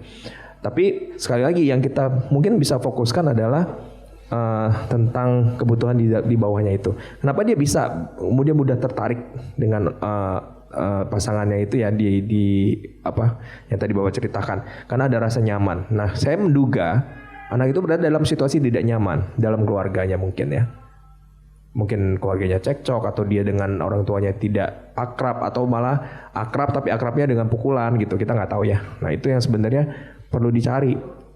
Jadi ketika kita menangani teman-teman seperti itu, memang memberikan edukasi itu sangat perlu ya untuk mereka tahu. Tapi sebenarnya kalau mau jujur, mereka mungkin udah selidiki juga gitu dari sosial media, dari mereka tahu mana yang baik, mana yang enggak. Dan memang mungkin zaman sekarang lebih tantangannya karena dia merasa, ini nggak baik, tapi kok di gereja ini bilang boleh gitu ya, di gereja di Amerika bilang boleh gitu. Nah itu kan lebih terbuka mereka. Tapi ketika kita mau mendekati dengan pendekatan yang lebih hati ke hati, kita tanyakan kenapa dia bisa tertarik dengan pasangan ini, kenapa dia merasa perlu untuk bicara dengan mereka. Emang di rumah nggak bisa bicara dengan orang tua, kenapa masalahnya? Dan kita bisa menemukan masalah-masalah dan kita bisa menjadi bentuk orang yang bisa mengerti dia, itu akan menjadi lebih mudah untuk dia switch gitu. Ya, ini kan anak-anak yang masih remaja ya. Jadi kami juga ada melayani anak-anak remaja. Dan memang melayani anak remaja itu ternyata nggak nggak punya teknik yang berbeda. Kalau untuk yang mungkin udah 25 ke atas, sudah itu kita memberikan pemahaman mereka bisa lebih cepat. Tapi anak-anak yang di bawah yang Gen Z seperti itu, mereka sangat mengandalkan perasaan dan moodnya, gitu ya. Ia tahu yang Bang Zion dan Ko Zion bilang bener, tapi aku lagi nggak mood nih untuk dengerin gitu, bisa begitu. Jadi bagaimana bisa masuk ke anak-anak itu dan membuat mereka trust gitu, karena banyak hal yang di dalam kehidupan mereka nggak bisa trust dengan orang dewasa gitu. Iya, nggak apa-apa. Nah, itu yang terjadi dengan murid-murid kita juga. Bener, guru-guru ngomong apa di depan, mereka bilang tunggu dulu, saya cek dulu di TikTok. Terus bilang TikTok nggak ngomong gitu pak. Ya. Zaman sekarang TikTok jadi Google-nya mereka, benar nggak? Betul. Nah itu sih, jadi bagaimana bisa membuat mereka tuh bisa trust, karena ya, yang saya hadapi, yang pernah saya layani ya, mereka tidak percaya dengan orang dewasa, karena di dalam keluarga orang dewasa itu membuat mereka menderita, sehingga susah mereka untuk percaya dengan kami orang dewasa ketika pertama kali ketemu.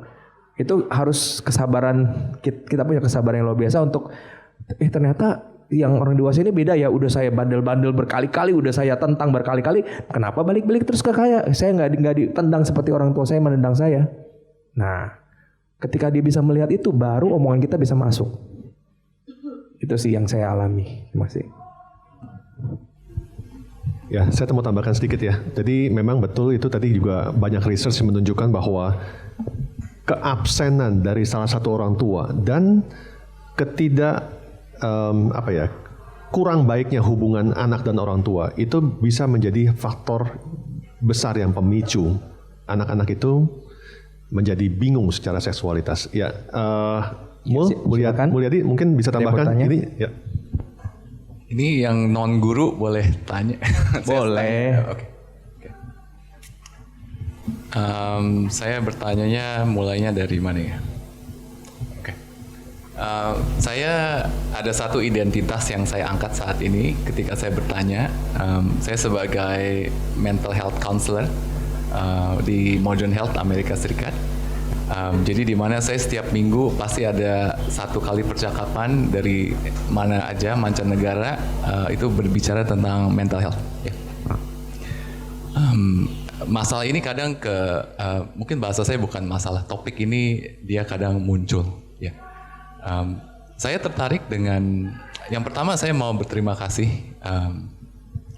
karena dari tadi slides itu kalau dari sisi counseling slides Anda yang membuat ada pembeda yang namanya antara attractiveness, ketertarikan, lalu orientasi, lalu yang ketiga adalah identitas atau komunitasnya ya, LGBT. Itu pembeda yang sangat penting ketika kita melakukan counseling. Tanpa pembeda itu Anda datang buta seperti jalan di Kilimanjaro ya. Mungkin saya bertanya ini, saya mau mengangkat satu awareness di mana tadi di slides itu Anda bilang ketika KSJ, saya lebih terbiasa istilah SSA ya, SSA, right? Itu Anda ada tulis bahwa itu adalah bukan pilihan. Ya. Anda mau bicarakan itu lebih lanjut nggak? Menurut saya itu sangat penting untuk teman-teman lihat, karena tanpa pembeda itu, ya. Nanti saya ada pertanyaan lanjutan, but I think that's the basic. Ya, jadi bukan pilihannya seperti ini, ya. Seperti kita mau milih mau makan mie instan goreng apa mie kuah, gitu kayak gitu ya. Jadi waktu saya punya perasaan itu bukan sesuatu yang saya pilih, gitu. Jadi ketika di masa kecil saya ada ketertarikan itu, ya memang mungkin ada triggernya, tapi ketika itu muncul itu secara otomatis kita lebih prefer kepada same sex daripada yang enggak.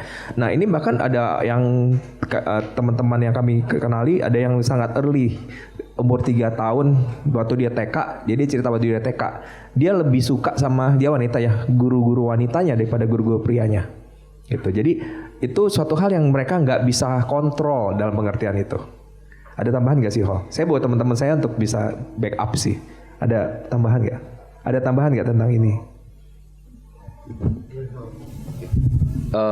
Iya ya kayak gitu, maksudnya gini, saya juga itu bukan sesuatu yang saya misal bangun suatu pagi terus saya oke, hari ini saya mau tertarik pada sama jenis, enggak. Tadi itu sebenarnya kalau saya lihatnya itu adalah trauma response ya sebenarnya, makanya kita nggak bisa kontrol. Cuman yang kita bedakan tadi dari ini adalah ketertarikan itu memang bukan pilihan kita, tapi kita punya pilihan untuk respon kita terhadap ketertarikan itu sendiri.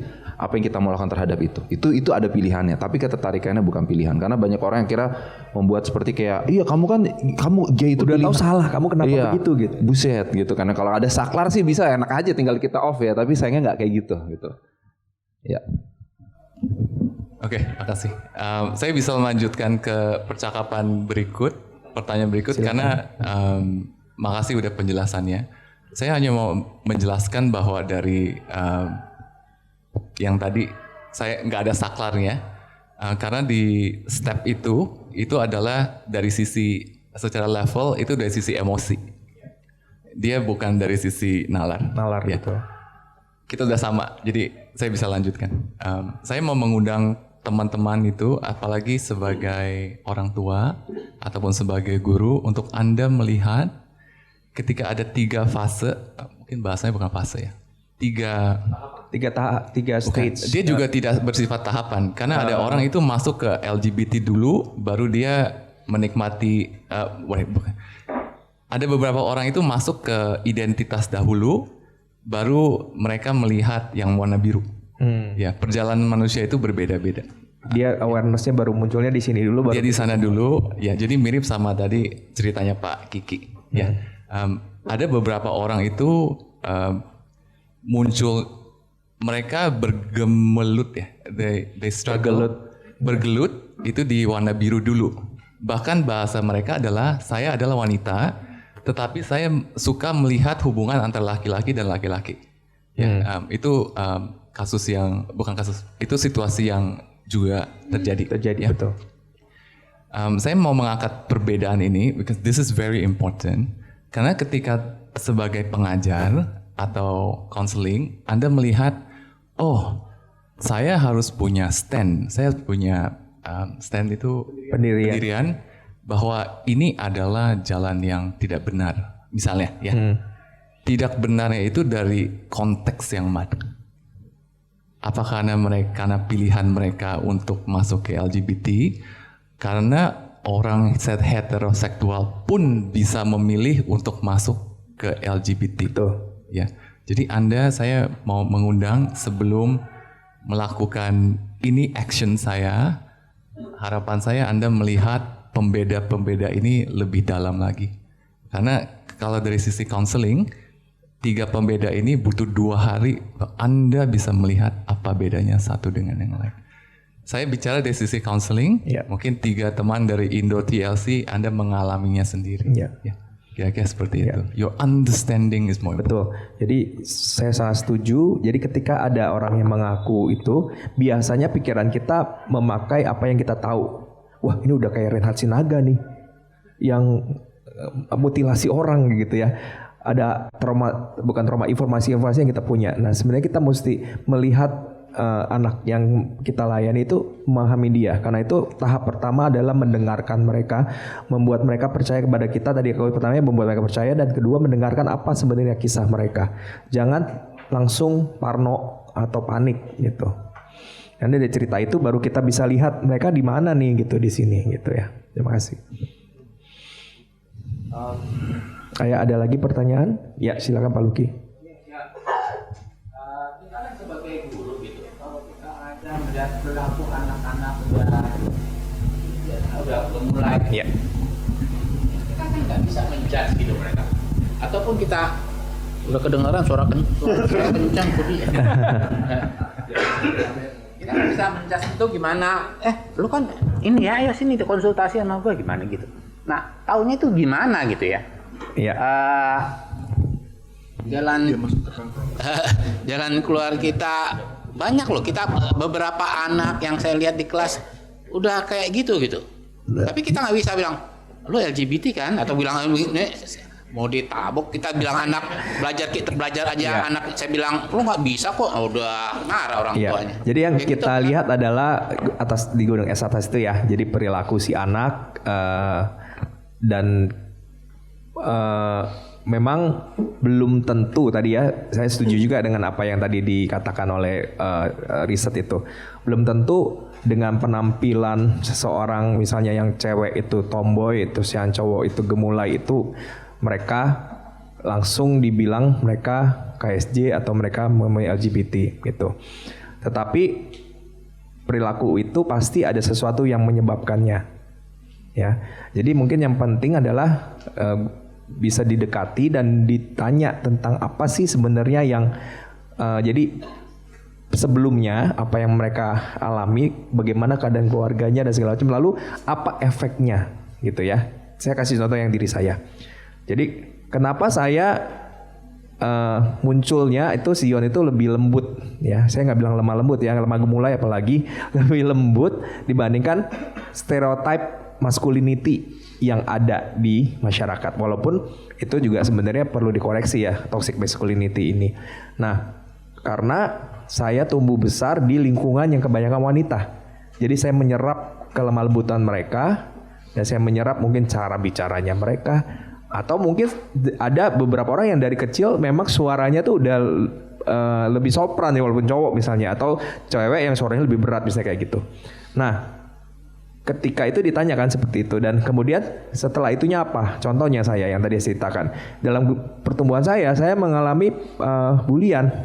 Saya mengalami orang-orang itu mencap saya sesuatu yang saya sendiri nggak mencap ke diri saya seperti itu.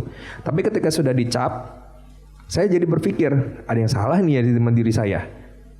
Jadi saya harus, jadi saya meragukan, jadinya gender confusion.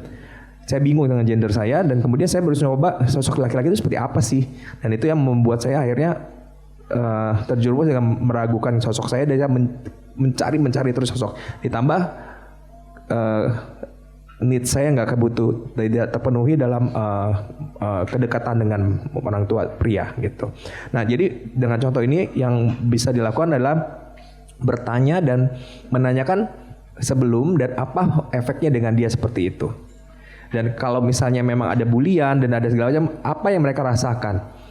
Mereka terlukakah? Mereka cuekkah? Mereka penasaran kan? Nah itu dari situ mungkin ada hal-hal yang bisa dicegah. Kemungkinan mereka masih ada di sini nih. Gitu. Ya. Dan orientasinya itu tertariknya mungkin ya kayak saya awalnya bukan masalah saya mau nge-seks sama cowok itu, enggak, tetapi lebih curiosity gitu. Nah, jadi bisa ditanyakan seperti itu. Dan biasanya semakin early, kayak contoh nih, ini satu contoh kasus nyata.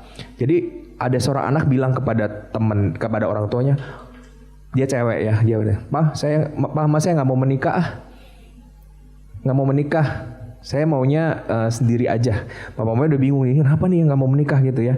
Terus konsultasi sama saya. Terus saya bilang ya udah dengerin dulu gitu. Ternyata dia nggak mau menikah karena di sekolahnya, di sekolah internasional, banyakan cewek, cowoknya cuma 2, dan cowok-cowoknya itu jahilnya minta ampun. Jadi dia sangat trauma sama cowok. Di rumah papanya pasif banget, gak deket sama cowok, gak deket sama dia. Jadi dia nggak ngerti cowok itu tuh seperti apa. Terus sebenarnya keluarga itu kalau nggak ada papa juga baik-baik aja. Jadi ngapain gue menikah? Nah, setelah diketahui ternyata itu pikiran dia, bukannya dia mau jadi lesbian. Gitu. Akhirnya ditanya, terus saya setelah tahu itu saya bilang, ya udah, papa kamu harus bertobat. Ajak anakmu tuh untuk berrelasi dengan lebih dekat, mainlah dengan dia, ajak dating berdua dengan anak dan papa gitu. Dan puji Tuhan setelah itu mereka lakukan, si anak nggak pernah lagi mention itu, tapi si anak menikmati hubungannya dengan papanya yang lebih dekat. Nah, itu salah satu contoh. Jadi itu ya mungkin bisa jadi praktikal masukan ketika menemukan hal seperti itu. Oke, Sion, sorry ini karena keterbatasan waktu, saya boleh ya saya tanya satu lagi ya pertanyaan buat Sion. Kalau Sion, kita boleh kembali ke 30 tahun atau 35 tahun ketika kita masih SMA, apa yang Anda akan nasihatkan kepada Sion yang masih sekolah, masih SMA, apa yang Anda akan nasihati? Apa yang Anda akan kasih tahu kepada Sion yang dulu? Ya, ini sebetulnya sih saya ingin memberikan juga kepada mungkin nanti bisa ada kita bisa menjadi memberikan ini ya motivasi dan juga pembekalan untuk anak-anak di SMA sekarang. Silakan.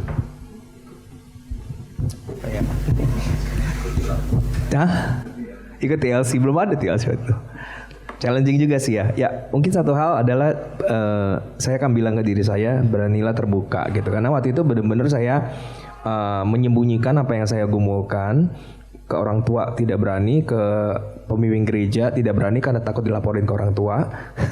Di sekolah juga saya membatasi diri untuk bergaul dengan orang-orang yang saya merasa saya bisa klop aja.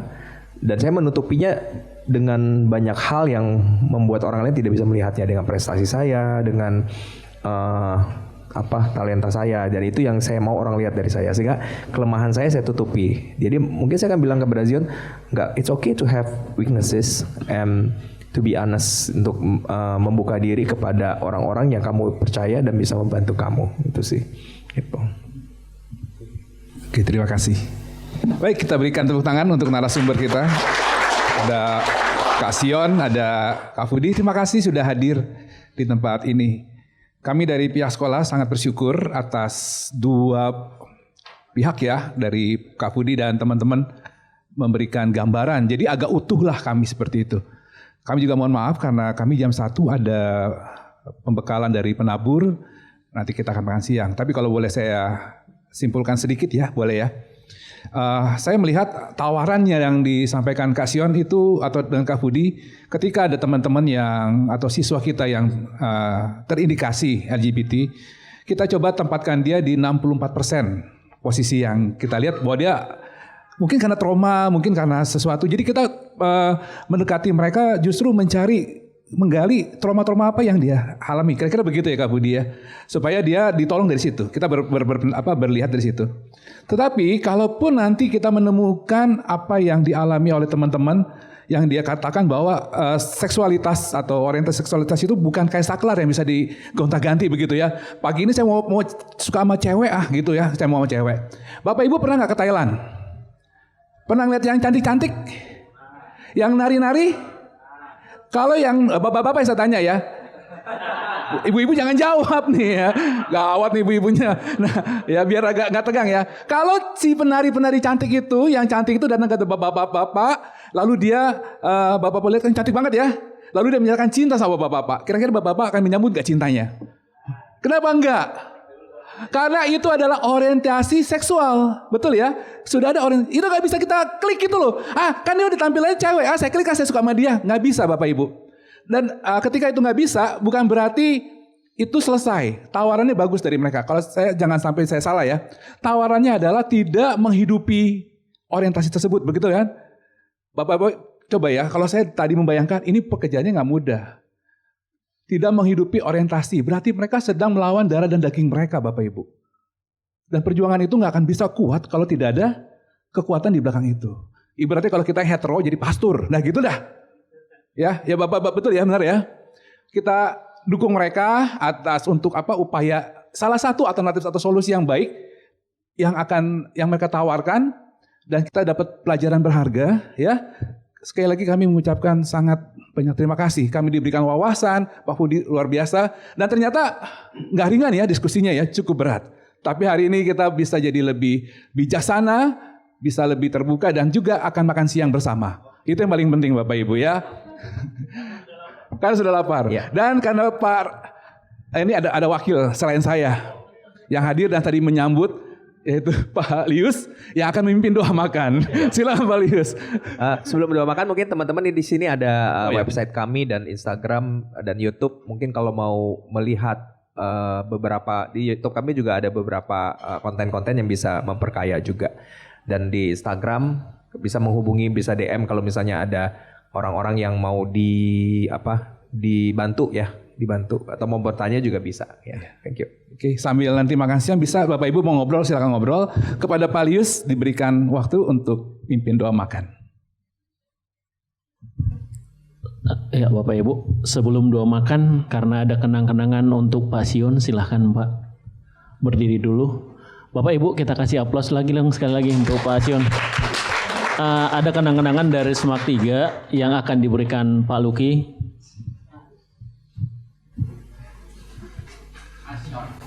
Ini SMAK 3 anak baik banget.